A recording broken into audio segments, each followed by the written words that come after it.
Halo bosku, selamat datang di channel Alur Cerita Donghua. Semoga kita semua dalam keadaan sehat walafiat dan berlimpah rezeki. Saat ini Mimin ingin membagikan kembali alur cerita dari film Donghua, Legend of Martial Immortal, dan Mimin ingin mengingatkan bahwa konten ini full spoiler. Sebelum menonton jangan lupa subscribe, like dan komen ya. Oh ya, jangan lupa aktifkan juga notifikasinya biar nggak ketinggalan video terbaru. Tanpa basa-basi berlama-lama selanjutnya, yuk kita langsung saja dengarkan cerita terbarunya. Episode 3326. Aku akan meminjamkanmu sesuatu. Ye Chen duduk bersila di puncak gunung, setenang patung. Suara piano tidak berhenti, itu adalah Hong Cheng Sui yang memainkan piano, memainkan 9 lagu perineter yang membangkitkan dunia. Hong Chen yang sadar jauh lebih pendiam dari sebelumnya, mungkin itu karena dia linglung selama terlalu lama, mungkin gangguan ruang dan waktu yang selalu membuatnya, tanpa sadar, aku terjerumus ke dalam mimpi yang mengantuk. Mimpi itu begitu sunyi, dengan darah dan air mata di mataku. Kontradiksi.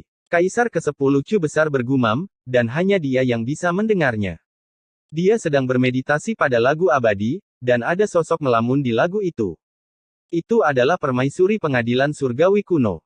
Itu karena tentang dia yang dia tidak bisa mengetahuinya jika dikuburkan, akan ada kaisar wanita kedua. Angin bertiup, dan dunia manusia naik ke puncak gunung. Dengan suara Xing Shixian, dia sadar, dan menyerahkan sepoci anggur kepada Ye Chen. Dia juga duduk di puncak gunung. Berapa banyak perubahan hidup, ini harus menjadi pertama kalinya mereka berdua duduk berdampingan seperti ini. Sebagai Tuan Yan Huang, dia adalah generasi ke-97, dia adalah generasi ke-99, Ye Chen dari dua ruang dan waktu, sepertinya mereka semua pernah memerintahkan Yan Huang. Saat ini, jika ada penambahan Liu Dao, itu akan lebih sesuai dengan situasi. Keduanya terdiam, hanya minum dengan tenang. Ye Chen mengerti bahwa Hong Chen yang sadar hanyalah generasi ke-97 dari Tuan Suci Yan Huang. Namun, hanya Hong Chen yang benar-benar kacau yang dapat memiliki ruang dan waktu paralel. Terus terang, Hong Chen adalah dua individu, satu adalah 97 Yan Huang Holy Lord, dan yang lainnya adalah dia yang asli.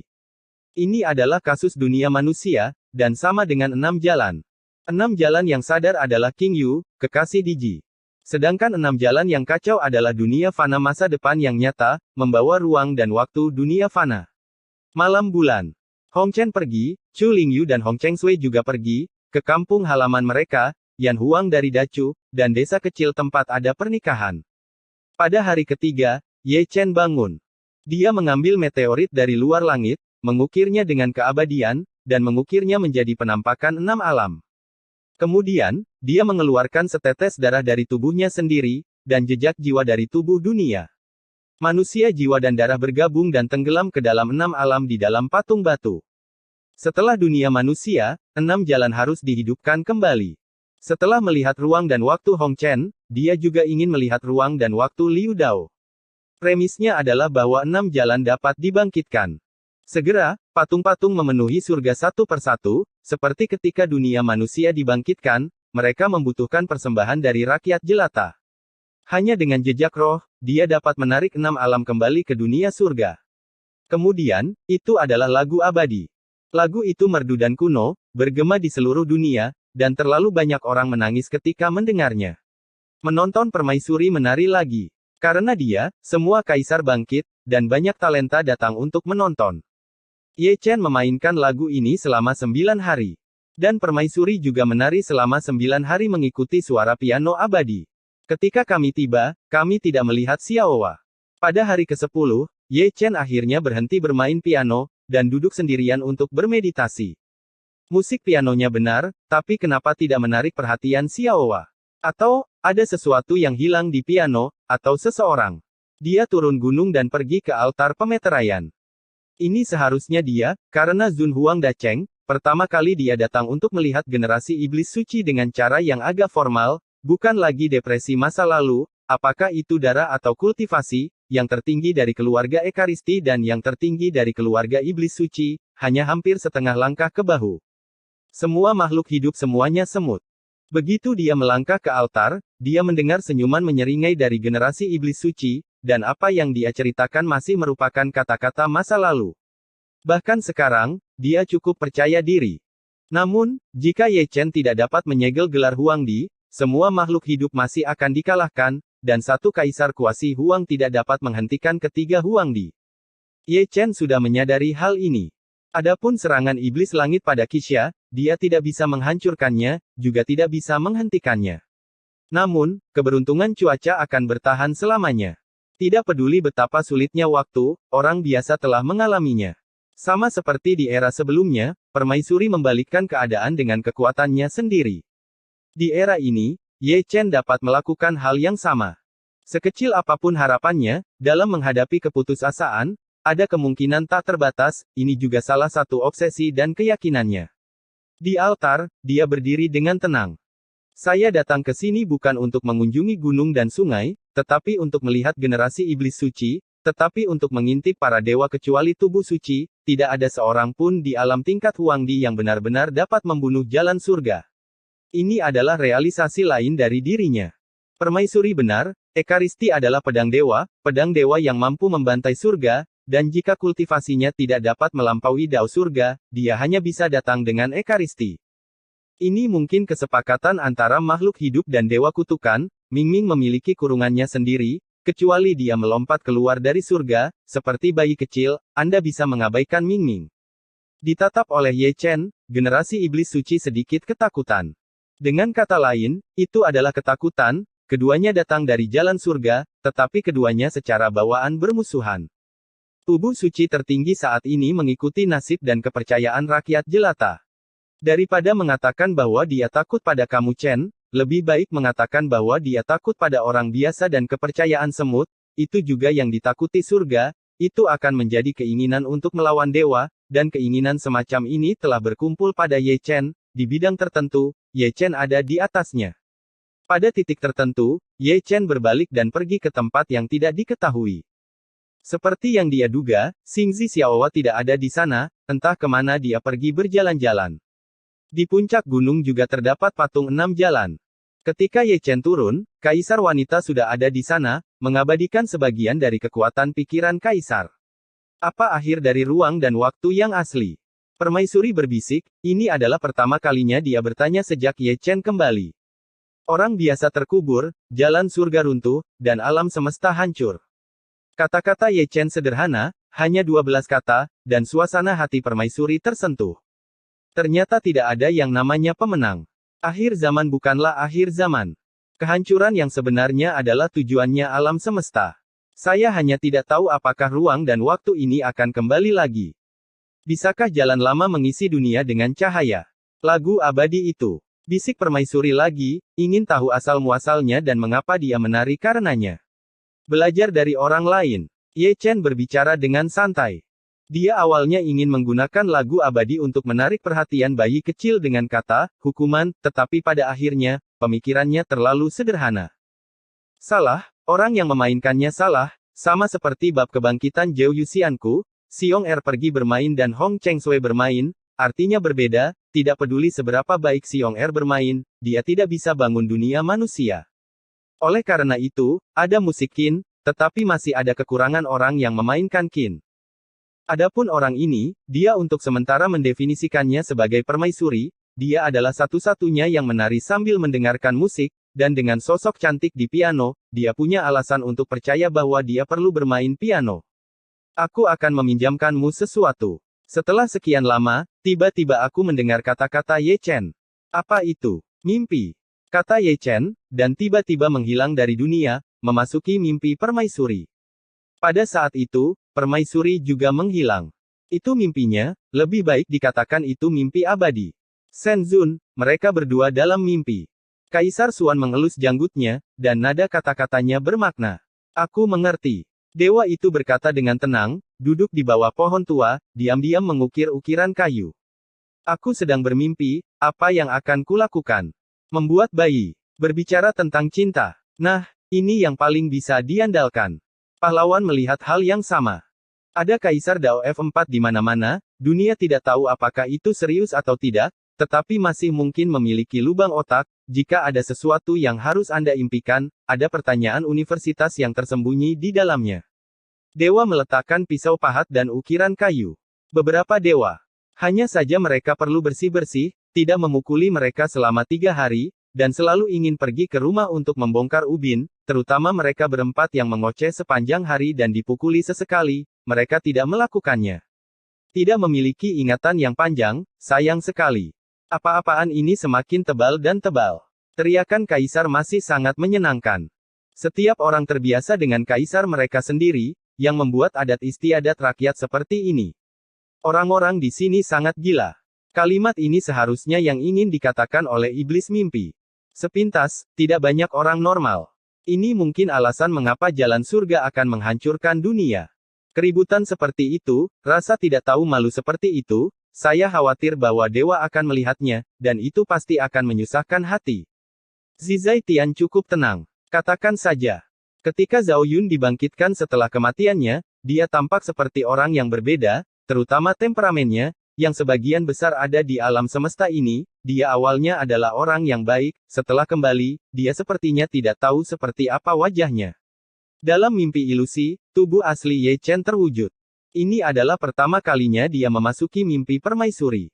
Mimpi permaisuri juga seperti orang permaisuri, seperti mimpi dan seperti ilusi, dikelilingi oleh awan dan kabut, padat dengan kabut peri, dan dalam mimpi itu masih ada aroma samar seorang wanita melayang di udara singkatnya, menyegarkan. Ye Chen berjalan perlahan, melihat sekeliling. Apa yang kamu cari? Ming Ming berkata dengan lembut, dari permaisuri pengadilan surgawi kuno. Dalam mimpi itu, hanya Ye Chen yang sendirian. Adapun permaisuri, dia telah menjadi abadi, tubuh aslinya tidak terlihat, tetapi dia samar-samar sadar. Masuk dan lihat apakah ada edisi kolektor. Ye Chen berkata dengan santai, menonton sepanjang jalan, untuk bersenang-senang, dia masih seorang profesional, mungkin ada edisi kolektor, tapi yang dia cari adalah akhir dari mimpi ini, tidak lebih dari ingin melihat kebenaran permaisuri. Apakah itu benar-benar tersembunyi dari zaman rahasia, dan sebagian besar rahasia itu tidak diketahui bahkan oleh permaisuri, dia mungkin tidak dapat melihatnya. Bersenandung. Mimpinya cukup labil, permaisuri pasti marah, mengolok-olok nona tuaku seperti ini. Hati-hati. Kekuatan supernatural besar Ye Chen, tubuhnya mekar abadi, secara paksa memperbaiki mimpi permaisuri. Mereka semua abadi dan sempurna dalam hal mimpi, dia lebih baik dari permaisuri. Berbicara tentang keabadian, dia tidak bisa tidak mengingat pemuda berpakaian ungu yang diasingkan dengan Xiaowa di tempat yang tidak diketahui. Dia adalah seorang penguasa yang melampaui jalan surga. Ketika kaisar menyegel bagian atas, dia tanpa sadar mengatur keabadian. Tingkat surgawi sebagai yang paling sempurna. Dia berjalan perlahan, berhenti dan pergi. Adapun mimpinya, terkadang gemetar dicatat, permaisurilah yang berada dalam keadaan pikiran yang tidak stabil. Tampaknya hanya Ye Chen yang bisa membuatnya kempes. Pada titik tertentu, Ye Chen duduk, dan dari mimpinya, dia melihat permaisuri penari, seorang permaisuri muda, kemungkinan besar yang belum mencapai pencerahan, tersenyum seperti bunga. Gadis kecil, kamu cukup berair.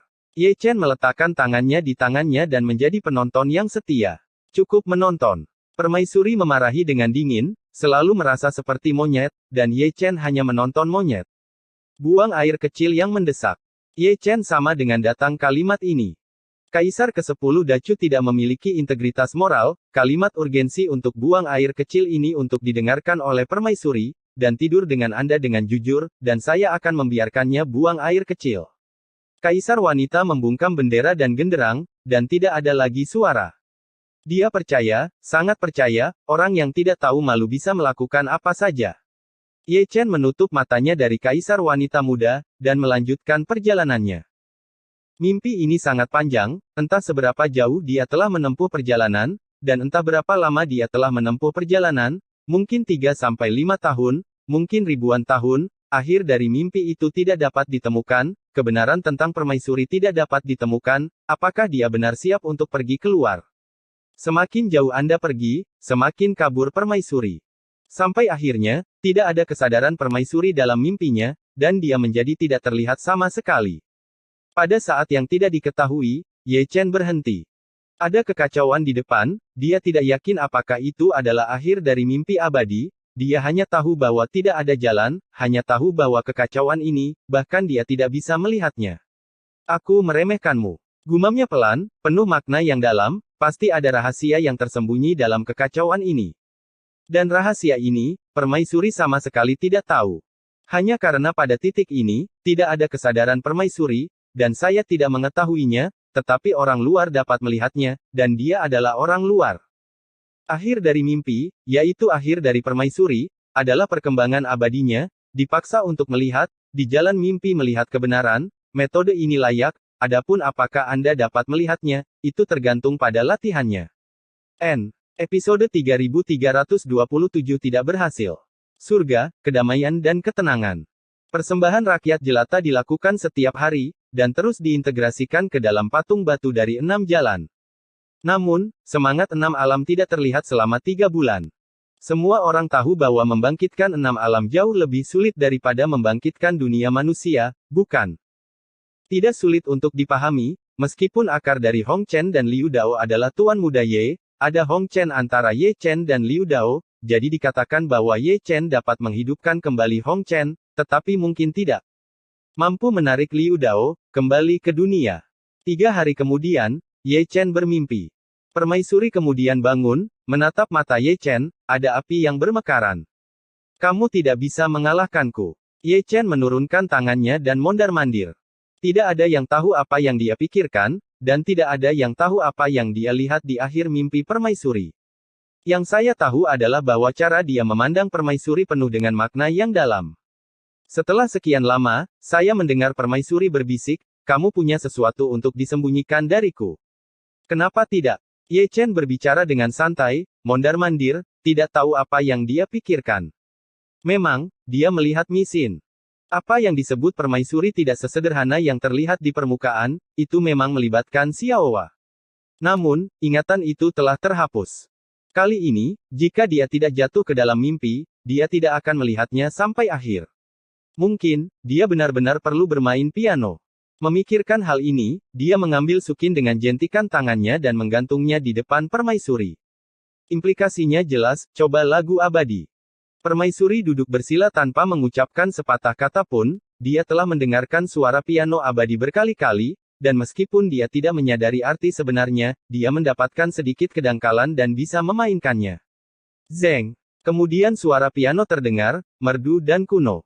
Apa yang dipelajari permaisuri tidak hanya dangkal, tetapi juga memiliki konotasi sedih di Qin, setidaknya Ye Chen mendengarnya dengan jelas, Qin tidak dimainkan dengan tangan, itu perlu dimainkan dengan emosi. Kali ini, permaisuri Wu menari. Adapun kaisar, itu adalah pendengar yang setia, mengitari permaisuri bolak-balik. Pada hari ini, dewa tahu berapa banyak orang yang meneteskan air mata. Itu tidak dimainkan oleh satu orang, emosi di piano berbeda, musik piano kaisar wanita lebih lembut, dan suara piano Ye Chen megah namun sedih, ada 2 suasana hati. Untuk sesaat, Ye Chen tiba-tiba berhenti. Melihat permukaan tubuhnya, mekar dengan cahaya abadi, hukum sempurna memanifestasikan dirinya, terukir di tubuhnya satu persatu, terdengar suara samar Taoisme, beresonansi dengan lagu peri. Jika bukan transformasinya, itu adalah kecantikan nirvana. Silsilah tubuh suci kuno, satu makmur dan satu merusak semua, tubuh suci wanita mendapat keberuntungan, dan Ye Chen dan Di Huang juga mendapat manfaat ke dalam tubuh. Ledakan. Gemuruh. Chang Miao melihat penglihatan, satu demi satu berevolusi, dan untaian cahaya peri terjalin. Dan keindahan ada di dalamnya. Dalam keluasan, dia begitu suci dan tanpa cacat, sebanding dengan permaisuri dalam bakat. Oh, dewa bergumam pelan, tampak bingung dan terpesona. Pada saat itu, dia tidak bisa membedakan apakah dia cantik atau perempuan. Yang dia tahu hanyalah bahwa wanita itu mencerminkan kekasihnya. Bayangannya masih begitu indah, masih begitu megah, waktu pun membeku sejenak untuknya, air mata mengalir di wajahnya. Ledakan. Gemuruh. Melihat ketiadaan di timur, ada penglihatan di seluruh langit, dan Di Huang berdiri di dalamnya. Transformasi kecantikan menariknya ke nirwana. Kaisar dunia bawah berbicara dalam-dalam, dan sejujurnya, lelaki tua itu tidak terlalu menyukainya. Kita lihat saja. Ini adalah implikasi yang diwakili oleh mata 3 kaisar lainnya. Kaisar dunia bawah dipukuli sesekali, sebagian besar berasal dari Di Huang. Dia datang ke sini kapanpun dia punya waktu dan memukulinya sampai mati. Itu salah satu yang lebih kejam dari Di Huang adalah permaisuri Donghua. Kedua pasangan ini telah membereskan kaisar dunia bawah. Edisi kolektor bukan untuk apa-apa. Transformasi tubuh suci berlangsung selama sehari penuh. Orang yang paling diuntungkan adalah Ye Chen. Sayang sekali, alamnya yang semu dan sukses besar tidak mengendur sedikit pun, karena Xiaowa menelan periode waktu dan ruang, sama seperti dia saat itu, dia tidak dapat menemukan gerbang jalan kaisar, dan situasinya saat ini lebih menjijikkan dari sebelumnya, bahkan jika dia bisa memalsukan bahkan jika Anda meninggalkan pintu Huangdi, Anda tidak dapat disebut Huangdi tanpa periode waktu dan ruang itu, tidak ada yang bisa datang piano. Permaisuri musik tidak berhenti selama 9 hari. Jika dia tidak berhenti, itu karena suasana hatinya tenggelam dalam lagu abadi. Sebagian besar waktu, kaisar wanita yang sunyi tidak dapat melepaskan diri, jadi dia adalah seorang kutu buku. Ye Chen belum tidak pergi. Kaisar wanita bermain selama 9 hari, dia mendengarkannya selama 9 hari, dan menunggu selama 9 hari. Ketika dia tiba, dia tidak melihat Xingzi Xiaowa. Pada hari ke-10, dia langsung menghilang dan memasuki mimpi dari permaisuri lagi. Itu berbeda dari terakhir kali. Dia adalah satu-satunya dalam mimpi, dan permaisuri masih dalam kenyataan, masih bermain piano. Melihat mimpinya lagi, itu benar-benar kosong. Yang disebut kosong, itu mirip dengan yang tidak diketahui, dan tidak ada jejaknya. Ye Chen mengerti bahwa itu sebagian besar karena lagu abadi. Lagu itu sangat aneh, seperti racun, yang membuat orang tidak dapat melepaskan diri setelah mendengarkannya, dan identitas permaisuri itu istimewa. Bahkan ketika dia mendengar piano dan memainkan piano, dia berada dalam kondisi pikiran yang dalam. Lebih tepatnya, kesadarannya kosong. Dia tidak tahu apa yang dia lakukan. Di atas hari ke-11, suara piano akhirnya berhenti. Bukan permaisuri yang berhenti sendiri, Ye Chen yang secara paksa menyela lagu abadi. Permaisuri memainkan piano, tetapi gagal menarik perhatian Xiaowa. Menurutnya, pasti ada yang kurang, atau caranya yang salah. Bagaimana ini bisa terjadi? Permaisuri terdiam lama sebelum menatap Ye Chen, mengapa kesadarannya kosong. Ye Chen menggelengkan kepalanya dengan ringan. Dia benar-benar tidak tahu, dia hanya tahu bahwa permaisuri berhubungan dengan Xiaowa, dan itu saja. Sudah pergi, roh telah keluar. Saat dia berbicara, dia tiba-tiba mendengar lolongan serigala, yang berasal dari Dacu dan Tian Xuanmen. Yang disebut keluar dari ruh, adalah 6 dari ruh. Orang-orang Wanyu bekerja keras selama berhari-hari, mempersembahkan korban setiap hari tanpa istirahat, dan akhirnya mempersembahkan roh 6 alam, meskipun hanya ada sedikit, itu sudah cukup dan dapat dibangkitkan sepenuhnya. Ayo, kata Ye Chen dengan ringan, dan memindahkan patung itu melalui kehampaan. Sama seperti saat itu. Dia, masih dengan kekuatan supernatural yang begitu besar, menggunakan rohnya untuk menjadi jiwa, dan jiwanya menjadi roh primordial, dan membentuk tubuh fisik untuk Liu Dao, yang semuanya selesai dalam sekejap. Liu Dao, yang telah terkubur selama bertahun-tahun, juga kembali ke dunia. Seperti dunia manusia, dia juga terlihat kusam, matanya kosong, bahkan jika dia dibangkitkan, dia masih kacau, dia masih mayat berjalan, dan dia hanya mengingat misinya, Bao Ruoxi. Sayangnya, Diji sudah tidak ada lagi di sini. Terlalu banyak orang yang bergumam, sedih untuk Liu Dao. Liu Dao meninggal dalam perjuangan untuk menjadi yang tertinggi, semua orang di dunia mengetahuinya, dan juga tahu bahwa Diji menangis memilukan, yang membuat orang merasa tertekan. Sekarang, Liu Dao telah kembali ke dunia. Namun, permaisuri yang mencintainya sudah menjadi debu sejarah. Cinta itu sangat aneh. Jalan surga yang kejam mempermainkan dunia seperti ini, dan itu menjadi bagian lain dari kesedihan. Ye Chen tetap diam, dan melangkah ke dalam tubuh Liu Dao. Setelah melihat ruang dan waktu di dunia fana, dia juga ingin melihat ruang dan waktu di 6 alam. Namun, meskipun dia melihat kehampaan ruang dan waktu, dia tidak bisa melupakannya apapun yang terjadi. 6 jalan adalah jembatan, tetapi dia bukanlah dunia manusia. Jika Anda ingin pergi ke ruang dan waktu itu, Anda harus pergi ke Hong Chen, karena yang paling dekat dengan Liu Dao bukanlah Ye Chen, tetapi Hong Chen. Hubungan ini tidak dapat dibalik. Ini sulit. Jelas tidak mungkin membiarkan dunia fana pergi, dunia fana kacau dan tidak memiliki kesadaran diri. Ye Chen melambaikan tangannya lagi, membawa dunia manusia. Hong Chengsui dan Chu Lingyu juga dibawa ke sini olehnya. Setelah bertahun-tahun, ketiganya bertemu lagi. Ye Chen adalah akarnya. Dia ada di sini di masa depan, begitu pula dunia manusia di masa depan. Berdiri di puncak gunung, itu benar-benar pemandangan yang indah. Ketika para kaisar melihatnya, tiba-tiba, tidak peduli Ye Chen atau 6 dunia manusia, punggung mereka semua tercermin penuh dengan perubahan. Alam semesta ini benar-benar luar biasa. Iblis mimpi berbisik dengan lembut. Sepertinya tidak akurat untuk mengatakan bahwa Ye Chen adalah akarnya. Tidak sulit untuk memahami hubungan antara mereka dan Liu Dao, tetapi pelanggaran seperti itu terhadap aturan tidak pernah terjadi di alam semesta mereka. Di bawah tatapannya, Ye Chen masuk ke tubuh Liu Dao lebih dari sekali. Namun, dipisahkan oleh 2 kekosongan ruang dan waktu, bahkan jika Huang Dacheng mampu mengatasinya, dalam pandangan Zi Zaitian. Kesulitan ini bahkan lebih besar daripada mengalahkan Kaisar Huang. Cara ini tidak berhasil. Ye Chen duduk lagi, awalnya ingin melihat waktu dan ruang dari 6 alam, dan ingin melihat lebih banyak rahasia Xiaowa, tapi sayangnya dia tidak cukup baik, dia memiliki pemahaman yang menyeluruh tentang ruang dan waktu, tapi dia tidak bisa. Tidak memahami kekosongan. Katakan padaku, apakah akan ada keajaiban jika ketiganya cocok? Jenderal keempat berkata dengan tangan di tangannya. Sebagai Jenderal Kaisar, dia telah melihat keajaiban sebelumnya. Ketika Kaisar Iblis Langit dibangkitkan, itu adalah Ye Chen yang bergabung dengannya 6 jalur manusia meminjam darah tubuh suci Ye Chen, dan Ye Chen meminjam kultivasi puncak dari 2 kuasi Kaisar. Ketiganya yang cocok bersama, meskipun tidak sukses besar, membantai surgawi Demon Emperor melawan langit. Mungkin, aku bisa dinobatkan sebagai Kaisar Huang. Tuan Long membelai janggutnya, kemungkinan ini bukan tidak mungkin. Itu tidak bekerja. Ini akan menjadi jawaban permaisuri. Bahkan jika 6 dunia manusia telah bergabung, mereka tidak akan dapat menebus periode ruang dan waktu itu, jadi masih ada kekurangan, tidak ada yang bisa melewati gerbang itu.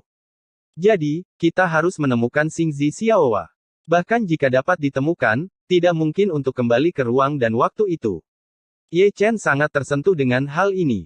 Dalam ruang dan waktu yang asli, 6 cara surgawi dari alam semesta luar bekerja bersama, dan mereka tidak berdaya. Jika Anda ingin Xiaowa memuntahkan ruang dan waktu, kecuali Anda melampaui jalan surga. Tidak ada yang mutlak, Ye Chen punya cara lain. Yang sangat berbahaya tapi bisa dilakukan. Ledakan. Gemuruh. Pada hari itu, di dunia prasejarah kuno, tidak hanya ada 1 tapi 2 kaisar ekstrim. Ini adalah malapetaka kaisar dari 6 alam dunia manusia. Saya tidak tahu metode apa yang digunakan Ye Chen untuk mendorong keduanya ke alam kaisar. Adapun di Jie, itu langsung terhapus olehnya. Suara gemuruh berlanjut, dan setelah kesengsaraan Kaisar Agung, datanglah kesengsaraan kedua Kaisar Langit. Orang itu, mari kita gantung. Melihatnya, Raja Manusia menghela nafas dan mendecakkan lidahnya, menciptakan makhluk tertinggi dari udara tipis. Itu tidak keluar dari udara tipis. Dewa berkata dengan acuh tak acuh, Ye Chen yang berevolusi, dan apa yang dilihat dunia adalah ilusi, tetapi hal-hal ilusi dihubungkan dengan kenyataan oleh Ye Chen, dan adegan ini muncul. Dan memang benar. Di bawah perhatian para kaisar, Ye Chen menarik kekuatan gaibnya, dan dunia manusia kembali normal. Berjalan-jalan di luar alam semesta. Ye Chen akhirnya berdiri, kalimat ini untuk memberitahu permaisuri bahwa dia sedang mencari cara untuk menemukan Xiaowa dan berevolusi menjadi 6 dunia manusia, tetapi tidak berhasil. Dengan cara ini, pedang hanya bisa miring. Permaisuri tetap diam, dan berjalan bergandengan tangan dengan Ye Chen. Sebelum pergi, dia meninggalkan jejak abadi di surga. Jika rakyat jelata dalam kesulitan, mereka dapat kembali seketika. Kami telah menemukan jalan. Permaisuri berbisik dengan mata menyamping. Ye Chen menyesap anggur, ini seperti kamu, bertaruh besar. Premisnya adalah bahwa Xingzi Xiaowa dapat ditemukan. Perkelahian dianggap tidak terkalahkan, dan Anda harus mengubah rutinitas Anda. Itu yang disebut pertaruhan. Ketika Anda telah mencapai situasi putus asa, tidak ada cara lain. Jika Anda tidak bermain dengan hidup Anda, orang biasa akan kalah. Episode 3328 Makhluk tak dikenal di luar alam semesta. Kekosongan di luar alam semesta, keheningan dan kegelapan. Ye Chen dan permaisuri berjalan berdampingan, berjalan dan melihat sepanjang jalan, tanpa henti. Saya tidak tahu seberapa jauh saya telah melakukan perjalanan sejak saya keluar dari alam semesta. Ilusi tidak memiliki konsep waktu. Menurut perhitungan langit, setidaknya 500 tahun, keduanya berhenti dan pergi, seperti turis, atau seperti pasangan muda yang sedang berbulan madu. Pemandangan ilusi masih sangat indah, seluas langit. Langit berbintang tidak ada bintang, meskipun kegelapan tidak terbatas, akan selalu ada sinar cahaya secara tidak sengaja, menggambar busur indah dalam keheningan, seperti warna abadi. Jarang sendirian, jadi apa yang harus dilakukan? Jika kamu benar-benar melakukan sesuatu padamu, mungkin tidak ada yang tahu. Panglima tertinggi masih bermain-main. Sejak dia keluar dari alam semesta, dia telah menganiaya permaisuri wanita hampir sepanjang waktu. Tepatnya, Chu Xuan dan Chu Ling tidak dianggap menganiaya. Mereka adalah menantu perempuannya. Menghitung waktu, mereka sudah lama sekali. Permaisuri tidak menanggapi, dia juga tidak repot-repot menanggapi. Sama seperti ini, seseorang masih mengoceh sepanjang jalan, masih belum terlalu tak tahu malu. Pada titik tertentu, keduanya menetap. Jika perhitungannya benar, alam semesta keluarga Zhao Yun dulu ada di sini. Sekarang, yang tersisa hanyalah kesia-sian. Ini alam semesta yang aneh, jika hilang, hilang. Bayi kecil menelannya. Permaisuri berbisik. Bahkan jika itu ditelan ke dalam yang tidak diketahui, harus ada cangkang kosong dari alam semesta, kata Ye Chen dengan tenang. Dia telah melihat ruang dan waktu yang paling orisinal, alam semesta surga, dan dia juga menjadi tidak dikenal karena karakter hukuman Xiaowa meskipun tidak ada makhluk dan tidak ada aturan, tetapi alam semesta memang ada, dan jika bukan karena dampak ledakan besar, alam semesta langit tidak akan hancur. Permaisuri terdiam, dia memejamkan mata dan mencari. Namun, ilusi di luar alam semesta begitu menakutkan bahkan kesadaran dewa pun hilang. Zhao Yun. Ye Chen memanggil dengan perasaan ilahi. Sampai hari ini, dia masih tidak tahu apakah pria itu masih hidup. Saat itu, sungai ilusi menghanyutkan mereka berdua. Untungnya, dia memasuki peradaban yang hilang, yaitu alam semesta kecil itu, yang kini telah bergabung menjadi alam semesta langit. Adapun Zhao Yun, saya tidak tahu apakah itu keberuntungan. Tidak ada tanggapan terhadap panggilannya, dan kekosongan tak terbatas juga menghapus kesadaran spiritualnya. Yang satu adalah kaisar yang sunyi, yang lainnya adalah penyempurnaan yang semu. Mereka ilusi di luar alam semesta, tetapi sebenarnya mereka mirip dengan orang buta. Setelah sekian lama, keduanya pergi. Jika ini benar-benar sebuah perjalanan, maka kedua turis itu tanpa tujuan, mereka tidak tahu di mana menemukan bayinya, dan mereka tidak tahu di mana menemukan alam semesta yang hilang. Ye Chen duduk lagi dan duduk bersila. Kemudian, itu adalah lagu abadi yang masih begitu merdu dan kuno. Menonton permaisuri, dan menari mengikuti musik. Hanya saja Ye Chen adalah satu-satunya penonton kali ini. Postur tariannya masih sangat anggun, dan itu cocok dengan lagu sedih, yang memunculkan keindahan yang pedih. Ditambah dengan wajah permaisuri, dia mabuk. Dia adalah kaisar sok kehancuran dan peri abadi. Bom ini adalah waktu yang lama selama 100 tahun. Secara alami, ini dihitung dengan waktu langit. Selama ribuan tahun, langit hanya 1 hari. Untuk waktu yang lama, dia dan permaisuri telah menghitung waktu dengan cara ini. Selama 100 tahun, suara piano tidak berhenti. Sayangnya, sampai akhir 100 tahun, tidak ada Xingzi Xiaowa. Dalam 100 tahun kedua, Ye Chen menerima suara piano. Permaisuri juga mendengarkan, dan kesadarannya yang kosong kembali. Ye Chen menyerahkan Sukin, ini kamu sebagai gantinya. Permaisuri menyilangkan lututnya, memetik senar dengan tangannya yang ramping, dan musik muncul kembali, dan kesadarannya berangsur-angsur menjadi kosong dengan suara piano, dan dia tidak tahu siapa yang mendorongnya. Mata indahnya cekung, dan ekspresinya sedikit kusam. Bagaimana mengatakan? Jika tidak ada yang menyela, dia bisa bermain selamanya. Ye Chen menggosok dagunya, berputar-putar, dia adalah pendengar sekaligus penonton. Kaisar ini memiliki lubang otak yang besar lagi. Kesadaran ratu kosong, jika dia memberi makan 2 bungkus produk khusus, saya tidak tahu apakah akan ada reaksi. Diproduksi oleh Danseng, Zun Huangdi harus berlutut setelah memakannya. Setelah memikirkannya, saya masih menyerah, kesadaran saya kosong, dan tidak ada gunanya memberi makan. Tetap saja, dia harus melakukan sesuatu. Melihat bahwa dia mengambil kuas, dia menggambar lingkaran di pipi kiri dan kanan permaisuri, dan setelah selesai, dia membuat tanda silang di dahi permaisuri. Xuan telah melukis riasan semacam ini. Ini belum selesai. Jarang mengambil kesempatan bagus. Tangan Kaisar ke-10 Chu juga sangat tidak jujur.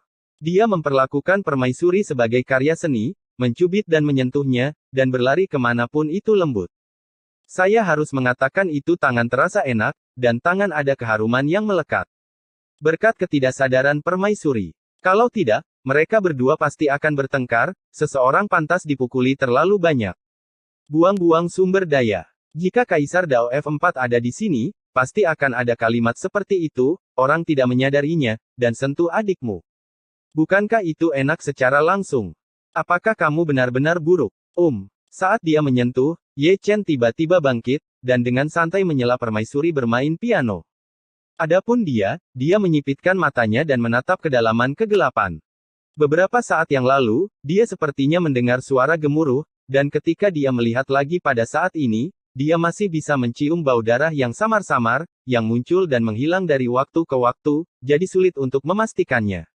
Ada seseorang. Permaisuri telah bangun dan bergumam pelan. Zeng.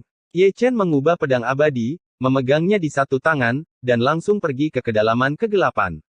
Wanita itu mengikuti, juga membawa pedang abadi.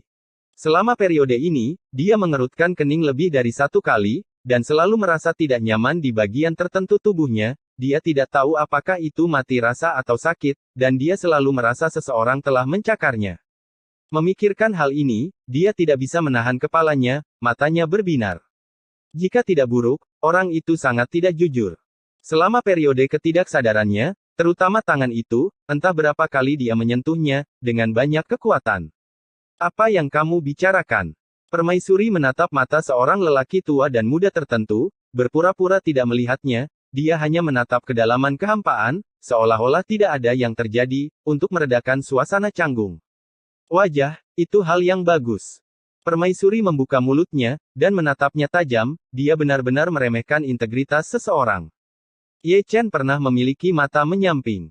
Kemudian, saya melihat tubuh suci pria ini gemetar, mungkin karena dia ingin tertawa dan menahan senyumnya, karena pipi permaisuri. Sekilas memang eye-catching, wajah yang tiada taraf, karena lingkaran dan garpu, warnanya hitam, dan tidak ada gambarnya. Lucunya, permaisuri masih belum tahu. Berhenti. Ye Chen tiba-tiba duduk, itu aneh, dia masih sangat serius ketika dia serius. Sejauh ini, bau darah menjadi lebih kuat, dan dia bergegas ke arahnya dengan semburan, penglihatannya terbatas, dan kesadarannya juga terbatas. Saya selalu merasa ada monster yang datang ke sini.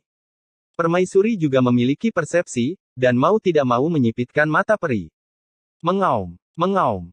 Di bawah tatapan keduanya, raungan itu terdengar jelas. Hanya mendengar raungan itu, saya tidak tahu spesies apa itu, tapi jelas bukan manusia, terlihat seperti serigala 3 kali dan singa 7 kali. Itu membuat jantungku berdebar.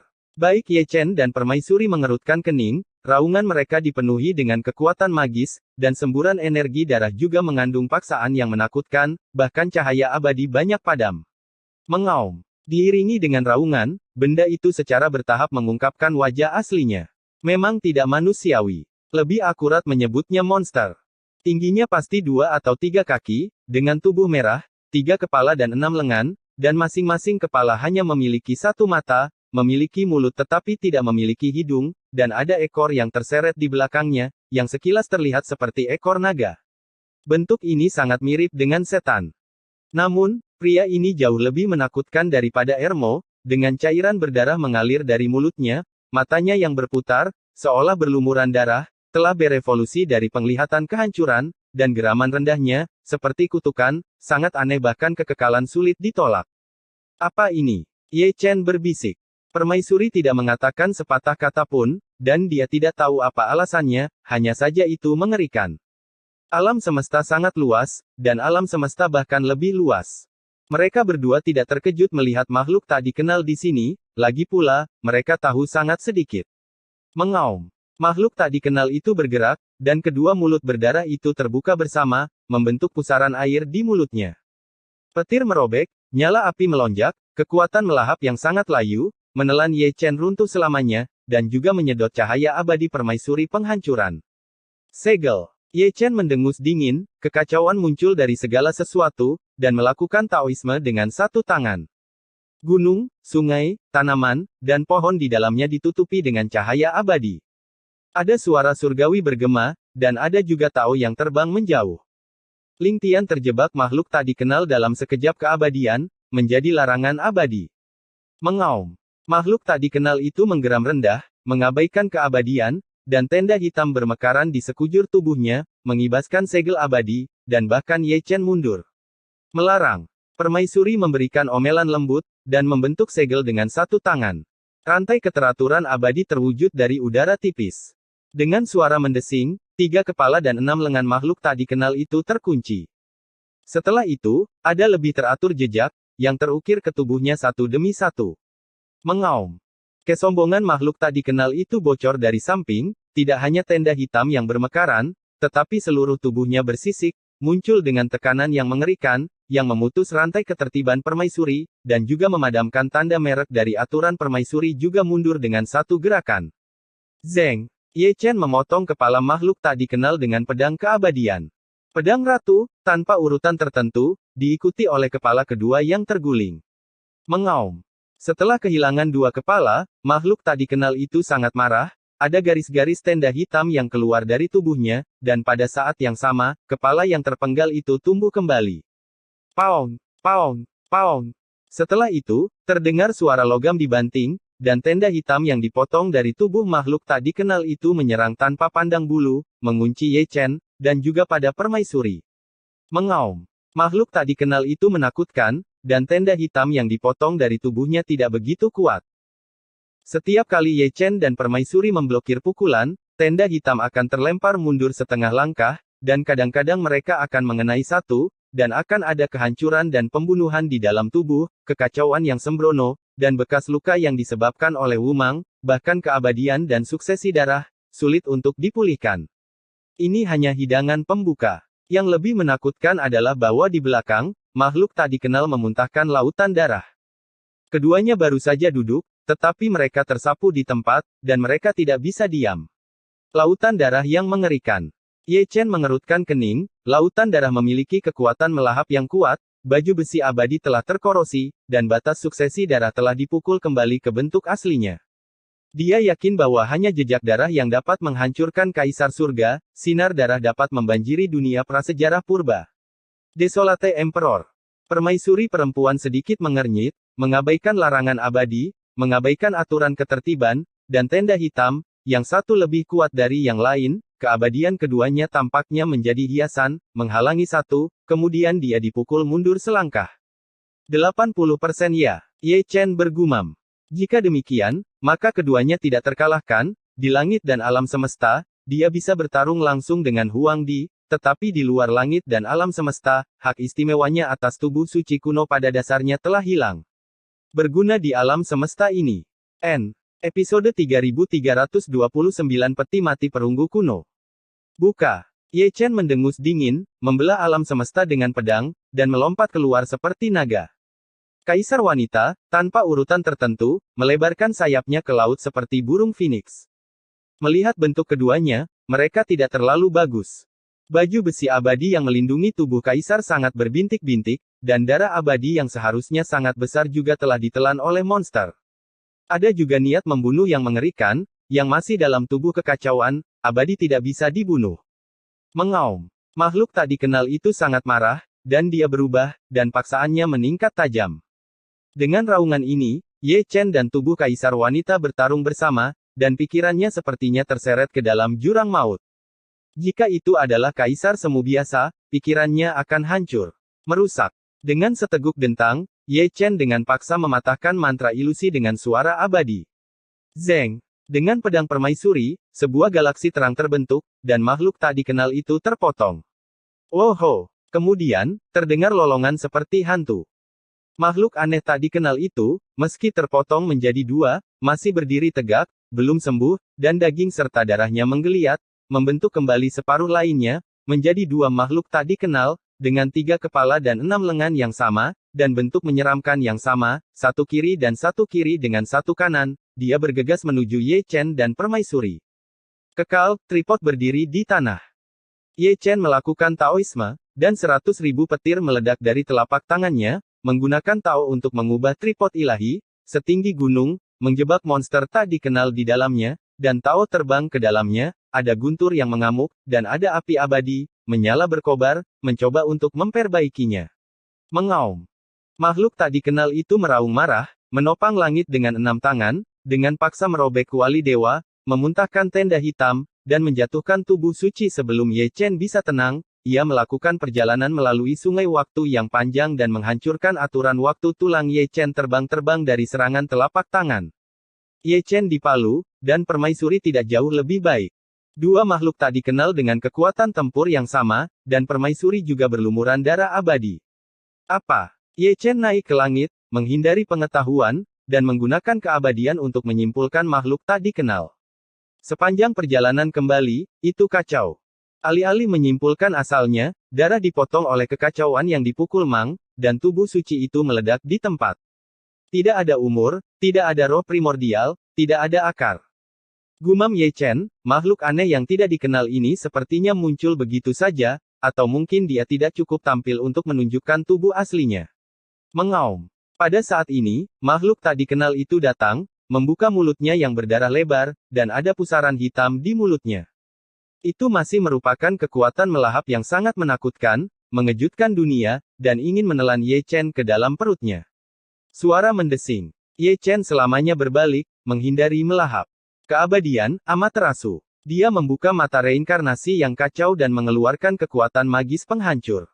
Kemudian, nyala api gelap menyala pada makhluk tak dikenal, bukan api sungguhan, tetapi waktu dan setengah waktu, samsara dan setengah samsara, kekuatan yang terjalin, melalui berkat abadi, menjadi kehancuran abadi.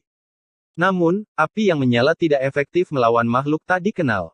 Apa yang disebut ketidakefektifan berarti terbakar, dan kemudian padam tanpa bisa dijelaskan. Ye Chen mendengus dingin, berkorban ke sungai abadi-abadi, dan menenggelamkannya. Mengaum. Makhluk tak dikenal bahkan lebih mendominasi, dan lautan darah melonjak, tetapi menelan sungai abadi. Abaikan semuanya. Ye Chen kehilangan kesabaran. Monster tanpa kultivasi yang terlihat, dia merasa bahwa dia lebih berat daripada bertarung melawan kaisar. Bahkan keabadian hanyalah hiasan, dan dia masih membuat wall. Mengaum. Kedua monster itu meraung bersama, masing-masing membunuh Ye Chen dan permaisuri. Ledakan, ledakan, ledakan. Dengan barisan 2 lawan 2, pertempuran dimulai di tempat. Ye Chen membuka dunia abadi dan berdiri di dalamnya, agung dan agung, seperti dewa perang yang keluar dari mitos, dan kekuatannya mengguncang dunia. Sayangnya, tidak cukup untuk melihat. Apa yang disebut kekuatannya hanyalah tampilan di depan makhluk tak dikenal, dan itu telah dihancurkan selama-lamanya. Setiap gunung, setiap sungai, setiap rerumputan, dan setiap pohon di dalamnya telah dipukuli hingga ternoda darah kaisar. Jatuh. Permaisuri bahkan lebih buruk. Dia masih sangat luar biasa, dan dia juga menampilkan dunia abadi, yang lebih misterius daripada milik Ye Chen, dan gunung, sungai, tumbuhan, dan pepohonan di dalamnya juga lebih spiritual. Namun, dia tidak cukup untuk menonton. Saya tidak tahu berapa putaran, keabadian runtuh, dan tubuh peri hampir terkubur. Di sisi lain, tidak ada yang salah dengan dua monster tak dikenal itu.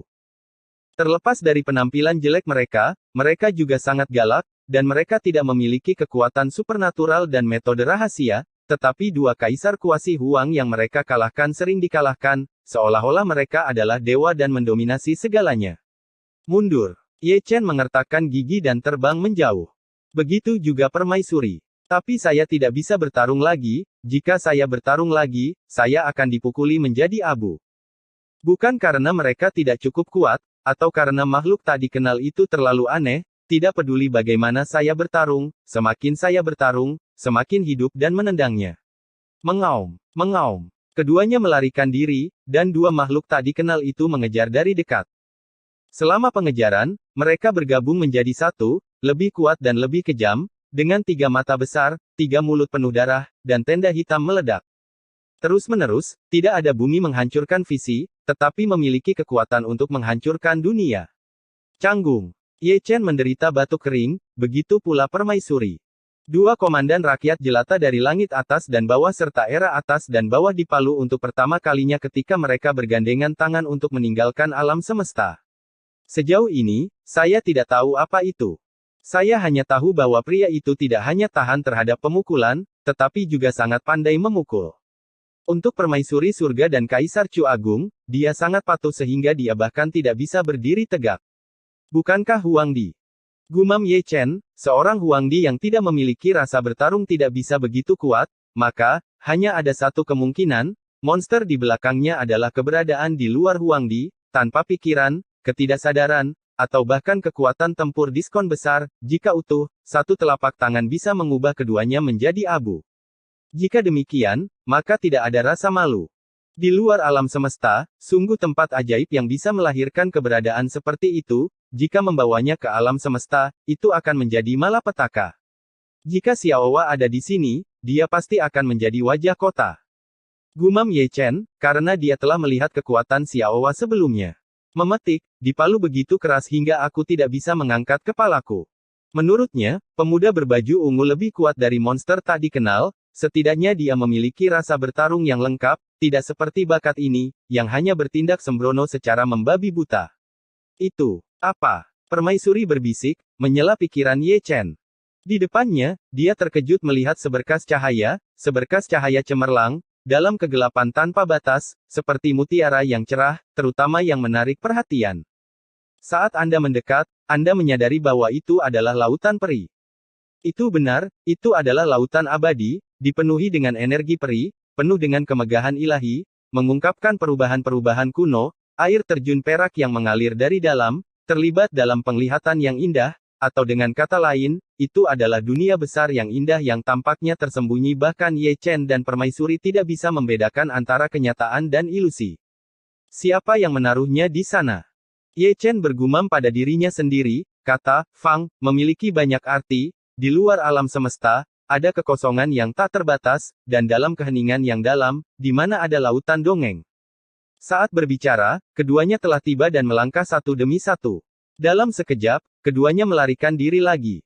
Ketika mereka masuk, mereka baik-baik saja, tetapi ketika mereka keluar lagi, mereka semua berlumuran darah, dan keabadian yang mekar di sekujur tubuh mereka padam.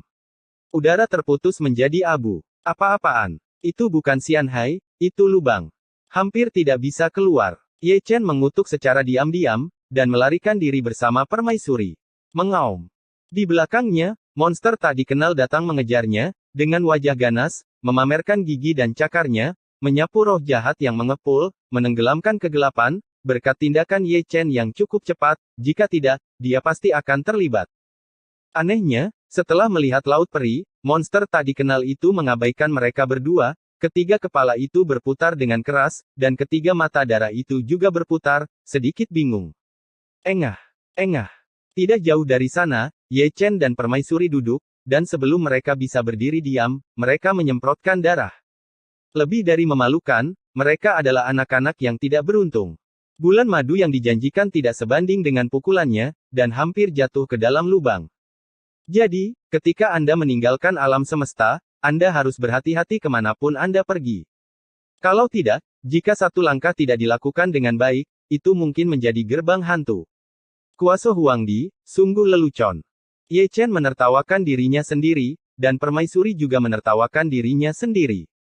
Di alam semesta, ada keberadaan tak terbatas yang sebanding dengan Huangdi.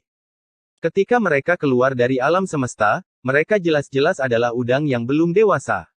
Dalam luasnya, mereka sangat kecil. Mengaum. Keduanya melihatnya, dan makhluk tak dikenal itu melangkah ke laut peri. Itu akan baik-baik saja, setidaknya tidak semalu Ye Chen dan permaisuri. Dang. Segera, suara-suara seperti itu datang dari Xianhai. Menilai dari nadanya, seharusnya seseorang memegang benda berat dan memukul logam dengan suara itu, ada lingkaran cahaya yang menyebar, menghantam lautan keabadian, tapi jangan remehkan ombaknya, menjadi abu. Pada titik ini, permaisuri sangat tersentuh. Baru saja, itu adalah sinar energi abadi di lautan peri yang memotong lengan gioknya. Bisa dibayangkan betapa menakutkannya gelombang energi abadi. Jika Anda tidak setingkat Huangdi, Anda tidak perlu melakukannya naik. Dang. Segera, ada suara lain, lebih tajam dari sebelumnya. Kedua kaisar menghabiskan penglihatan mereka. Kali ini, mereka melihat, samar-samar melihat peti mati perunggu kuno tergantung di kedalaman laut peri, yang merupakan lingkaran lebih besar dari peti mati biasa, dan monster tak dikenal mengetuk peti mati perunggu itu, yang disebut, Dang, disitulah suara berasal. Peti mati. Ye Chen sedikit menyipitkan matanya. Permaisuri juga sedikit mengernyit. Mereka dapat menerima bahwa ada makhluk tak dikenal di luar alam semesta. Mereka juga dapat menerima bahwa ada lautan peri yang menakutkan, tetapi apa itu peti mati perunggu kuno? Siapa yang dimakamkan di dalamnya? Inilah yang sangat ingin diketahui oleh keduanya. Lautan peri yang berasal dari hanya satu peti mati perunggu begitu menakutkan, bukankah orang-orang di peti mati itu akan lebih menakutkan lagi, benar-benar melampaui jalan surga? Keluarlah untuk melakukan perjalanan, dan kamu benar-benar mendapatkan wawasan. Ye Chen menghela nafas, jika langit hanyalah sebuah bintang, maka kekosongan tanpa batas ini adalah alam semesta yang luas, dan ada terlalu banyak keberadaan yang tidak diketahui, yang membuatnya merasa kagum. Dang, sial. Monster tak dikenal itu tidak berhenti, keenam lengannya memegang senjata, atau pisau darah, atau kapak perang, atau palu dewa, dan dia mengenakan. Dengan hati-hati memukuli peti mati perunggu. Baik Ye Chen dan Permaisuri mundur. Suara dangdang, meskipun jelas, tetapi juga seperti suara ajaib yang tak tertahankan, hati kedua orang itu bergetar ketika mendengarnya, kemungkinan besar akan terguncang menjadi abu terbang. Siapa yang dimakamkan? Sebelum mereka pergi, mereka meletakkannya di sana dan menatapnya, peti mati tembaga macam apa itu, bahkan monster tak dikenal yang menakutkan tidak dapat diledakkan, dan dewa tingkat apa yang dimakamkan di peti mati ini. Episode 3330 Desolate Demon. Dang, dang, dang. Di kedalaman kekosongan yang luas dan dalam, tumbukan logam terasa tajam dan menusuk. Ini seperti memukul besi. Ye Chen dan Permaisuri berhenti, tetapi makhluk tak dikenal itu sangat aktif. Mereka memasuki Laut Peri, menemukan peti mati perunggu kuno, dan memukulinya dengan putus asa. Karena itu, seluruh lautan peri berombak. Di masa lalu, lautan peri seperti lukisan dalam mimpi, mencerminkan sebidang negeri dongeng yang berkabut. Sekarang, itu penuh dengan visi kehancuran. Siapa yang dimakamkan? Seperti pertanyaan ini, Ye Chen bergumam pelan berkali-kali. Melalui kekosongan, dia mengorbankan kesadaran ilahi yang abadi, tenggelam di Laut Peri, dan ingin melihat di depan peti mati perunggu, di mana tepatnya dimakamkan suci. Namun, saat kesadaran memasuki lautan peri, ia mengalami bencana. Ye Chen buru-buru memotong kesadarannya, karena kekuatan destruktif telah memotong kesadarannya. Kecuali jika Kaisar tidak diizinkan untuk mendekat. Permaisuri berbisik, seperti Ye Chen yang dikorbankan untuk para dewa, dan hampir mengalami bencana. Tiba-tiba, saya mendengarnya dengan keras. Mungkin tidak bisa ditembakkan, tapi makhluk tak dikenal itu akhirnya menyerah. Lalu, ada gemerincing rantai besi. Makhluk tak dikenal itu berubah menjadi rantai besi hitam dengan darah dan tulang, membungkusnya di sekitar peti mati perunggu, meraihnya dengan satu tangan, menariknya ke atas dan pergi. Bersenandung, bersenandung. Peti mati perunggu kuno itu sangat tebal, dan setiap langkah yang dilakukan monster itu, ia bersenandung, entah dari mana bahan magis itu dibuat, dan entah seberapa beratnya. Dalam pandangan Ye Chen, pengangkatannya tidak tergoyahkan. Peti mati perunggu diseret, dan seluruh lautan peri juga gelisah, dengan gelombang yang lebih dahsyat. Mengaum. Monster tak dikenal itu menggeram rendah, membuka tiga mulutnya yang berdarah, dan pusaran air hitam muncul di mulutnya, dan lautan peri yang mengepul ditelan olehnya, dan dia menelannya. Nafsu makan yang bagus. Ye Chen menghela nafas dan mendecakkan lidahnya, betapa mengerikannya lautan peri itu, jika dia dan Permaisuri masuk, mereka hampir hancur menjadi abu terbang, tetapi orang itu beruntung, dia menelannya langsung, hanya untuk ini, itu akan bersaing dengan Xiaowa dengan kata, hukuman. Bersenandung, bersenandung. Peti mati perunggu berdengung, dan hati kedua orang itu bergetar saat mendengar senandung itu. Saya tidak dapat melihat makhluk itu, seolah-olah itu adalah orang normal, menyeret jauh-jauh, saya tidak tahu kemana harus menyeret peti mati kuno, dan saya tidak tahu apa yang harus dilakukan dengan itu, saya hanya tahu pemandangan itu tidak biasa menakutkan, sangat sepi, juga sangat gelap, alam semesta luar sudah menakutkan, dan kali ini ada pemandangan seperti itu, orang biasa tidak tahan untuk takut. Ye Chen dan Permaisuri saling memandang, dan mengikuti dari kejauhan. Dibandingkan dengan peti mati perunggu kuno, makhluk tak dikenal itu tampaknya kurang tertarik pada mereka berdua, pasti tahu bahwa mereka mengikuti, tetapi tidak pernah melihat ke belakang dari awal sampai akhir, seperti dua udang kecil, tidak layak. Kepentingannya, jangan mendekat. Ye Chen meninggalkan pesan, diikuti beberapa langkah. Dia kelelahan penglihatannya dan menatap peti mati perunggu. Ada pola kuno terukir di atasnya, serta rune yang dia tidak bisa mengerti. Dia tidak tahu apa arti yang diwakilinya. Sebagian besar terkait dengan orang di dalam peti mati, dan itu mungkin masalah hidup. Setelah hanya 3 atau 5 detik, dia menutup matanya. Melihat sudut matanya, ada darah yang mengalir, itu pasti serangan balik. Dengan kata lain, itu adalah sesuatu yang tidak boleh dilihat. Semakin terkejut dia. Semua orang dimakamkan, dan hanya ada peti mati tembaga yang tersisa. Jika Anda melihatnya lebih jauh, Anda akan diserang balik. Betapa kuat dan menakutkannya orang-orang di peti mati itu. Itu juga karena moral mereka yang rendah. Mereka pasti tersentuh keagungan tertinggi memang benar, tetapi aura masih ada dalam kehidupan. Hanya sepotong napas semacam itu yang dapat membelah tubuh sucinya. Memang benar bahwa hanya setelah meninggalkan surga dan alam semesta barulah saya menyadari kelemahan dan ketidakberartian saya sendiri. Bersenandung. Suara dangdang menghilang, dan ada lebih banyak senandung yang mengganggu untuk didengarkan. Makhluk tak dikenal itu tidak berhenti. Tampaknya tidak sadar, berjalan tanpa batas. Di belakang, Ye Chen dan Permaisuri tidak berhenti, mungkin selama 100 tahun. Pada saat yang tidak diketahui, keduanya berdiri bersama. Di kedalaman kegelapan, sepertinya halo menyebar ke arah ini. Ledakan kosmik. Melihat ini, Ye Chen dan Permaisuri mundur selangkah. Harus ada ledakan alam semesta, dan ada akibat mengerikan yang menyebar di luar alam semesta. Mungkin, alam semesta yang meledak masih sangat jauh, tetapi akibatnya sangat merusak. Ibu kota kekaisaran mungkin tidak dapat menahannya. Jika memang demikian Oke berada di alam semesta, itu bisa dilawan dengan bantuan penghalang alam semesta. Ini dia. Mereka adalah target hidup. Ayo pergi. Ye Chen meraih tangan Permaisuri, dan mundur selangkah demi selangkah. Dengan basis kultivasi mereka berdua saat ini, mereka tidak dapat menghentikan kehancuran sama sekali, keabadian abadi. Darah abadi. Berhentilah main-main, di hadapan kehancuran tingkat kosmik, semuanya salah. Mengaum. Saat mereka berdua menoleh untuk melarikan diri, makhluk tak dikenal itu meraung. Suara ini cukup mendominasi. Seberapa mendominasi? Halo kehancuran yang mendominasi dipadamkan di tempat. Gudong. Ye Chen menelan seteguk air liur, dan Permaisuri cukup terkejut. Saya lupa bahwa meskipun tidak ada penghalang kosmik untuk memblokir mereka, ada makhluk tak dikenal di depan mereka, yang jauh lebih mendominasi daripada penghalang kosmik, dan dibunuh dengan raungan keras. Benar-benar melampaui Huang Di, dan juga melampaui jalan surga. Sejauh ini, kedua orang tersebut telah benar-benar menentukan tingkat kultivasi dari makhluk tak dikenal, berkat kurangnya kesadaran, jika memiliki pikiran jernih, mereka akan dipukuli menjadi abu sejak lama. Bersenandung.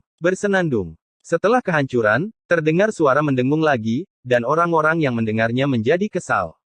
Makhluk tak dikenal itu sedang dalam perjalanan, dan Ye Chen serta Permaisuri juga mengikuti. Dengan cara ini, saya tidak tahu berapa tahun, saya tidak tahu berapa banyak kegelapan yang telah saya lalui sebelum dan sesudahnya. Setelah delusi, itu akan muncul lagi. Memandang jauh, itu adalah Bima Sakti, bertitik dalam kegelapan, itu adalah sungai ilusi, tetapi suara air yang deras dapat terdengar, dan sangat menyenangkan untuk didengar pada pandangan pertama. Namun, sungai itu tidak sederhana. Mampu mengalir selama bertahun-tahun tanpa akhir dalam kehampaan, muncul dan menghilang, dan berlangsung lama, sepertinya telah melampaui keabadian. Boleh saja terbentuk secara alami, tetapi jika itu buatan, itu akan menakutkan. Mengaum. Makhluk tak dikenal itu menggeram lagi, menarik peti mati perunggu, dan dengan paksa melewatinya. Ye Chen dan Permaisuri merasa malu. Sebuah sungai ilusi menghalangi jalan mereka, dan mereka tidak bisa menyeberanginya sama sekali. Jika mereka terlibat, mereka bahkan tidak akan bisa berdiri dengan kokoh. Ye Chen sangat tersentuh dengan ini. Hanya ketika sungai ilusi mengalir, mereka berdua melangkah maju. Yang memalukan, tidak ada jejak dari makhluk tak dikenal itu, dan sepertinya menghilang begitu saja. Ke sini, kata Ye Chen, dan langsung pergi ke satu sisi. Meskipun makhluk tak dikenal itu tidak terlihat, suara dengung peti mati perunggu bisa terdengar samar, jadi cari saja suaranya. Mungkinkah monster itu berasal dari alam abadi-abadi? Permaisuri tiba-tiba berkata. Mungkin tidak. Ye Chen menggelengkan kepalanya dengan ringan. Makhluk tak dikenal Lu Eternity belum terlihat, jelas itu tidak ada hubungannya dengan alam abadi-abadi, kemungkinan besar itu adalah bentuk kehidupan aneh yang dibiakkan dari luar alam semesta, dan ia dilahirkan dengan sangat kuat. Saya hanya tidak tahu mengapa itu bertahan. Orang-orang di peti mati sebagian besar terkait dengan alam abadi-abadi. Setelah sekian lama, Ye Chen merenung. Bagaimana saya bisa melihatnya? Rune yang diukir di peti mati. Ye Chen tidak menyembunyikannya. Ketika dia dan Zhao Yun menyatu bersama, dia samar-samar melihat gerbang keabadian.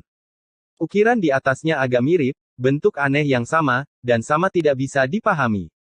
Tidak heran bahkan monster tidak bisa menembus peti mati perunggu. Permaisuri berbisik. Dia juga telah melihat bahan yang digunakan untuk membuat peti mati perunggu, tetapi dia belum pernah mendengarnya. Itu pasti unik untuk alam abadi-abadi. Itu sangat sulit, dan bahkan monster yang melampaui Huangdi tidak berdaya dengan itu. Ini, aku akan memberimu cermin. Ye Chen menjentikkan tangannya, dan menyerahkan cermin perunggu yang sangat indah kepada permaisuri. Permaisuri tidak bisa dijelaskan. Namun, setelah dia melihat dirinya di cermin, seluruh tubuhnya tidak sehat, pipinya di kedua sisi dilingkari di satu sisi, dan ada salib di dahinya. Setelah tertegun sejenak, dia menatap Ye Chen.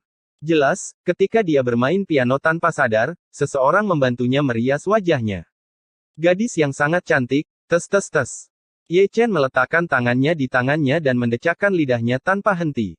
Biasanya, setelah lebih dari 100 tahun, beberapa riasan akan memudar, tetapi lingkaran dan garpu yang dia lukis itu abadi, dan setelah ribuan tahun, itu akan tetap rapi dan rapi. Hari ini, dia benar-benar tidak tahan lagi.